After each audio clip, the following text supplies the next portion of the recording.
Do it. You scrolled on this video to do it. When I see these types of videos on YouTube, I'm typically skeptical because I feel like they tend to be very fluff-based. I'm not sure about this one, but just in general, they tend to be very like surface level, right? So hopefully this video doesn't overpromise and underdeliver, and that I am proven wrong. You know what I'm saying? Alright, so boom, wagwan bro, welcome back to another installment of Edutainment, a place where you're laughing, being entertained, but most importantly, where you're learning something they can apply to your own personal life today, and learn something new. You know what I'm saying? How are you lot doing today? Hopefully you're doing more, saying less, and keeping that same energy. So no long talk, let's see what Patricia Bright from the Break platform has to say. What is the secret sauce to being a millionaire? Tell me as I drink from the cup of all knowledge. Hello there guys, my name is Patricia Bright and you are over here on The Break, where we like to give you the tools to learn, grow and navigate life like a boss and make money moves in the process. I hope you are doing well. Today I thought I would do a video talking about some of the habits of millionaires, things that have set them apart, things that allow them to make money, things that allow them to remain rich and successful, and I think these are really, really valuable, and I genuinely think that knowledge is power. We need to know what you're doing, share the secret sauce so we can all be rich together.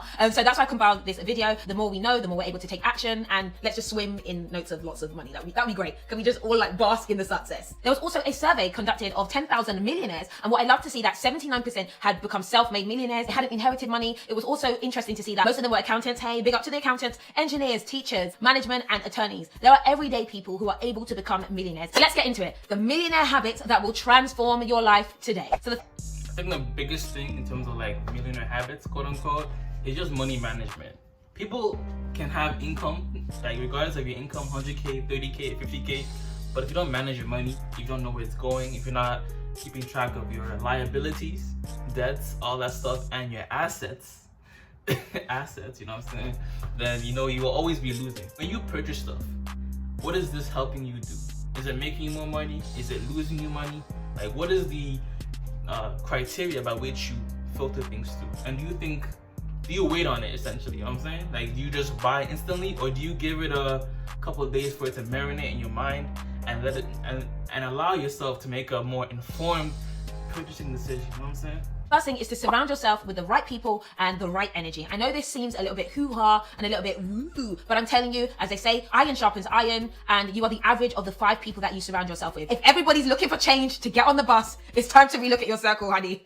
And I remember having this revelation that, you know, I don't despise my upbringings where I come from. You know, I'm from South London. I talk about this all the time. I grew up on housing estates and all of this kind of thing. And I didn't go to like the best schools when I was much younger. So yeah, we all broke together, okay? We've all been broke together. I always try to learn more from other people. When I even got my first job, I didn't know anyone within the investment banking world. I didn't know anything about that. And then I had a friend who got a job at Barclays Capital. And then they told me, oh, by the way, they've got jobs, you know, at this investment bank. I was like, what's an investment bank?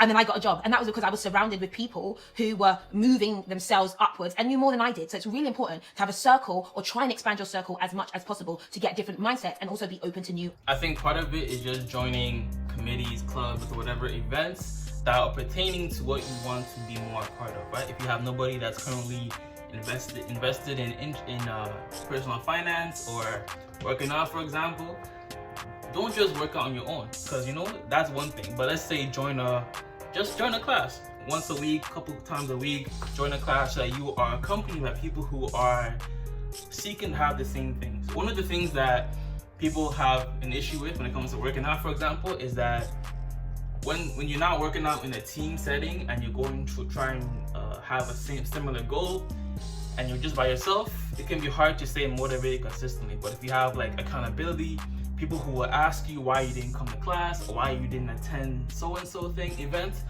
they can give you some more reason to go to an event and be consistent with it, right? So also for the people who are currently in your life, just look at their ambitions. Are they trying to do X, Y, Z, or are they just content with their current status in life or whatever it is? It's not just about where they are right now, but also their mindset and how they help or uplift you as well as you uplift them.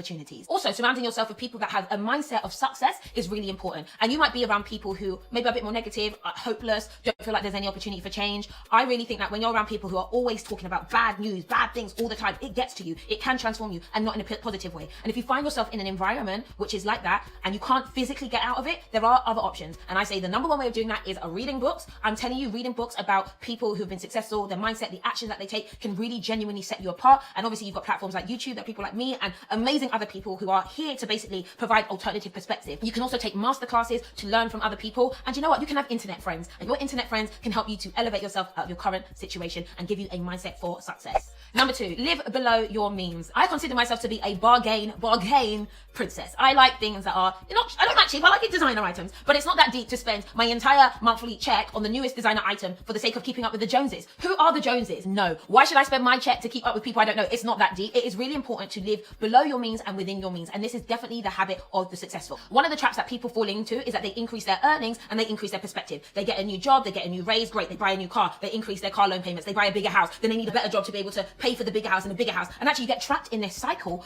which I feel like the world tells you you need to be in this cycle, like you need a bigger house, you need a bigger car. Essentially, try and adopt minimalist type of principles in your life.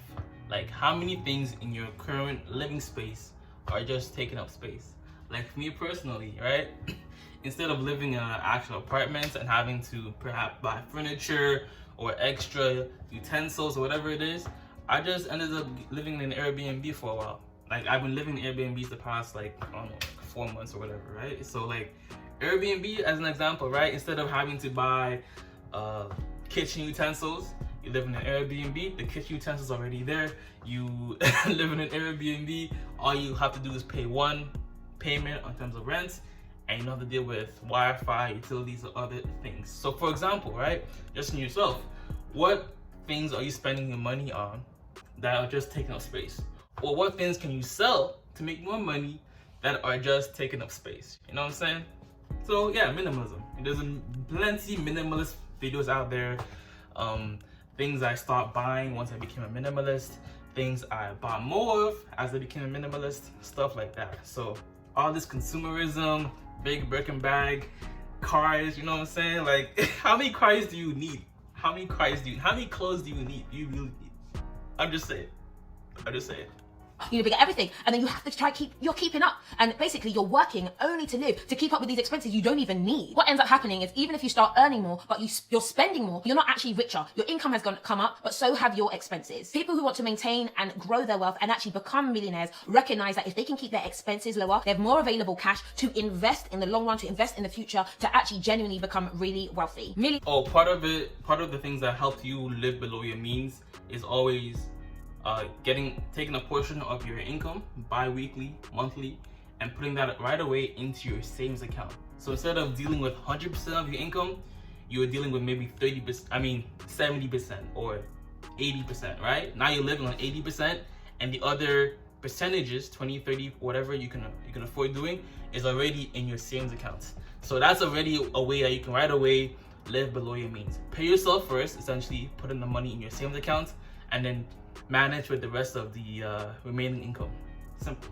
Well, I mean, there's more nuance, but that's the premise of living below your means. Millionaires have a huge understanding of what is an asset and what is a liability for them. And a lot of the things that you buy, including your glamorous cars, these are all liabilities. These are all costs that don't actually make you more wealthy. So in the book called The Millionaire Next Door, there's an entire chapter that is dedicated to you aren't what you drive. A lot of people do spend money on their cars and on new cars, but they noted that only 24% of millionaires drive new cars, and the majority of millionaires have cars that are 2 years or older. So another thing that millionaires do is they set high goals, but they work towards them in bite-sized ways. It's great to think about being a millionaire, being really rich, being really successful, but a lot of people can get distracted by the bigger vision and actually end up feeling paralyzed, like they can't make it there. It's really important that if you have a goal and if you have a dream and if you have a vision, to not get caught up all the way up here and realize it's the little things that you do in between that are going to get you to where you are. Millionaires are open to taking risks, calculated risk. This is based on the previous thing. It's, for example, it's like reading a book. So instead of trying to read the book all at once, try committing yourself to every day read a chapter of that book. You know what I'm saying? So this was a bit, so far, they're not too fluffy. They're pretty practical things that you can do. So I guess another goal would be every month I want to have this amount saved, or every month I want to add this amount to my savings account. You know what I'm saying? So for the most part, it's pretty good. Or for example, $100 a day equates to $3,000 a day. So instead of looking at the bigger like number, just break it down into how you can implement your goal into a daily basis, right? So instead of saying, oh, I'll wait a day before the exam to study, maybe you study 30 minutes for that class every day, or an hour for that class on the weekend, at least once a weekend. You know what I'm saying? So that's another example.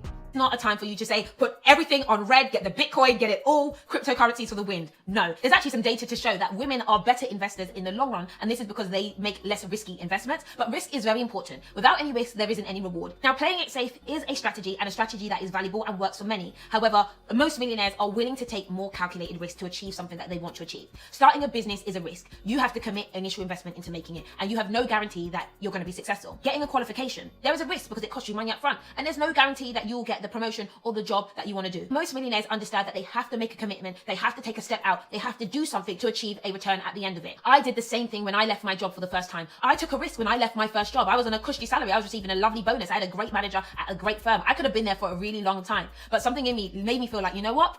I have an opportunity that wasn't guaranteed, and I didn't know what it would turn into, but I took the best calculated risk you can take in terms of like dabbling into entrepreneurship or starting your own thing is to use your 9-to-5, your regular job, to fund your side hustle. So for example, you start building an emergency fund of 3 to 12 months of expenses covered. That means you've saved 3 to 12 months of expenses, your rents, groceries, stuff like that, covered. That is covered. That means if you quit or you got fired, you'd be good for 3 to 12 months. Or you quit your job, you pick up a part-time job that's less demanding on your time and energy, and you live off those 3 to 12 months of expenses that you have saved up, and then you focus wholeheartedly on your side hustle. That's essentially how I do it. And of course, this all starts by putting a certain percentage of your bi-weekly income in your savings account and working towards a comfortable goal that would sustain you for 3 to 12 months. A calculated risk. I remember I actually did a spreadsheet and I did a calculation of my 5-year earning plan. I compared what I thought I could do from a business perspective, and I gave myself a percentage rate of growth, and I compared that to what my salary expectation would be over 5 years as well. And that allowed me to make a decision on that. Yes, I could quit my job, but also if I didn't hit a certain target, I would go back. I know I'm not the first to have left a high-paying, safe job. Jeff Bezos actually worked at a hedge fund before he started Amazon in his garage. It was a book-selling website that he thought about doing, and now he's the richest man in the world. It's very difficult to leave 100 grand, 200 grand a year. Very difficult to leave a firm and then risk it all. But if you put calculations and put in the work, it might pay off dividends. Millionaires get good at failure. Yeah, I said it. Get good at failure. I think this is a mindset that is really important for people who want to be rich, who want to be successful, who want to execute their ideas. One of my favorite terms, I say it all the time, is fail fast. I've talked about my favorite book by Susan Jeffers, which is Feel the Fear and Do It Anyway. Honestly, failure is a badge of honor. It's not anything to be embarrassed about. I failed so many damn times, it's a joke. I'm not afraid to fail. I'm more afraid to not try. I hate the idea of living with regret, and I know there are many millionaires who feel exactly the same way. You've got to try. A failure is never a failure because it's also an opportunity for learning. It's an opportunity to work out what works and what doesn't work. It's an opportunity to also improve as well. I actually think that the learnings that I've had from failures have made me a better person, made me stronger, made me wiser in the long run. Getting good at failure really does require a bit of a mindset shift, but I will tell you now that successful people are more excited by the prospect of success than the... That one was a bit more airy-fairy and kind of fluffy, but I guess, you know, it's part of it. You need some of the fluff or come of the mindset and then the practical. So hopefully this video balanced it a bit more for you. There's more to it, but I can't record that much in terms of my video. So hopefully I give you some insight in terms of your own personal finance and things you can do to improve or to start making a side hustle.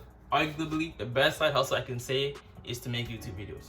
Make YouTube videos about your field of expertise. How much money do you make as an accountant? How much money do you make as a so-and-so? You know what I'm saying? That's personal finance type videos, money type videos. People always love watching that stuff. But yo, God bless, much love, peace, and joy. Namaste.